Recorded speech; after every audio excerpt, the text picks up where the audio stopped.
You both have battled for truth, various difficult doctrinal controversies, battle for truth in ethical matters like the ones you're addressing, where someone drifts into error. I think you model, both of you, being warriors for the truth. And this conference is about the truth, triumphing truth. How do we think about battling for truth and maintaining that full awareness of grace? Another way to say it is, how do we differentiate in our battling for truth between contending and being contentious?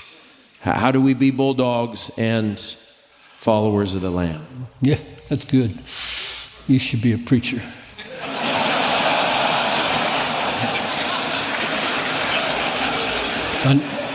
Sound like H.B. Charles.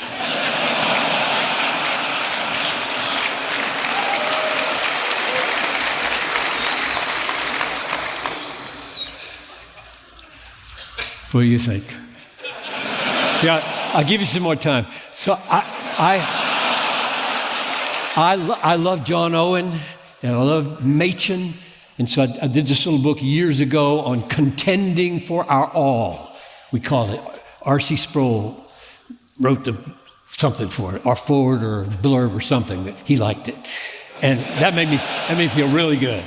But here's the one quote that made all the difference for me, and it's been a goal. I don't know that I've achieved it, but Owen said that we should commune with the Lord in the doctrine for which we contend. Commune with the Lord in the doctrine for which we contend. Now, here's what that means to me. So I'm fighting for justification, say, with N.T. Wright, or I'm fighting with Calvinism against Roger Olson or whatever. And I know these guys. I've communicated with them. It's not like throwing hate bombs over the fence. My desire is that I would be authentic with them and real with them, and that I would not be contentious. But when it's justification or the sovereignty of God, as I go into battle, whether it's over lunch or in a book, I'm saying, Lord, I don't want to be a game. I don't want us to have a little tiff here. I don't want to play word games or doctrine games or proposition games. I want to know the sweetness of justification.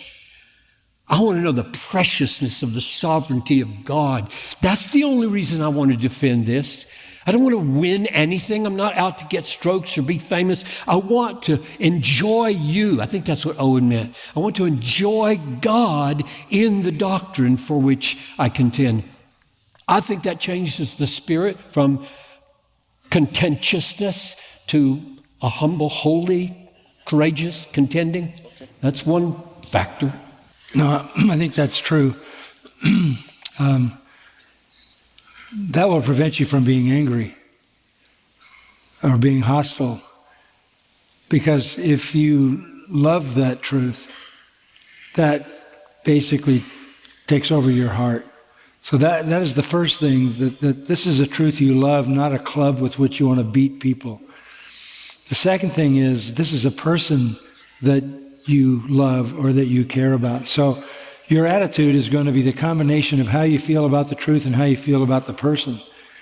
And if you lose it on either side, if you're trying to win an argument, you're going to be cantankerous.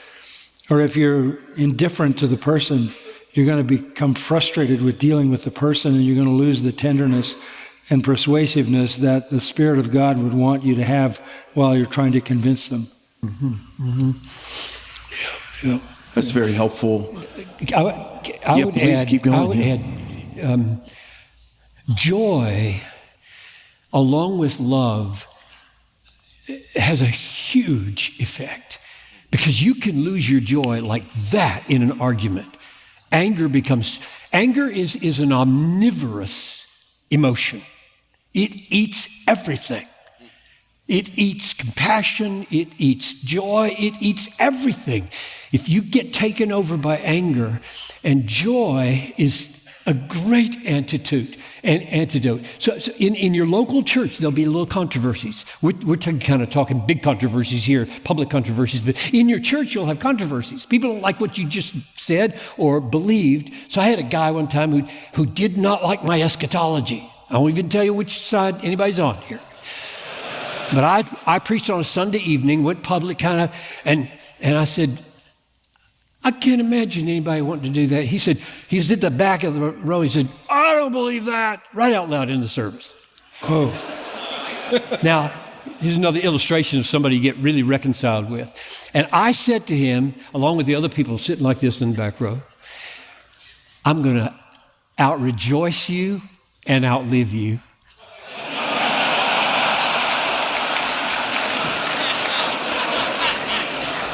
And I did. But that particular man, I was brand new, like 3 years into my 33-year ministry, and we became precious friends. We never agreed. Precious friends.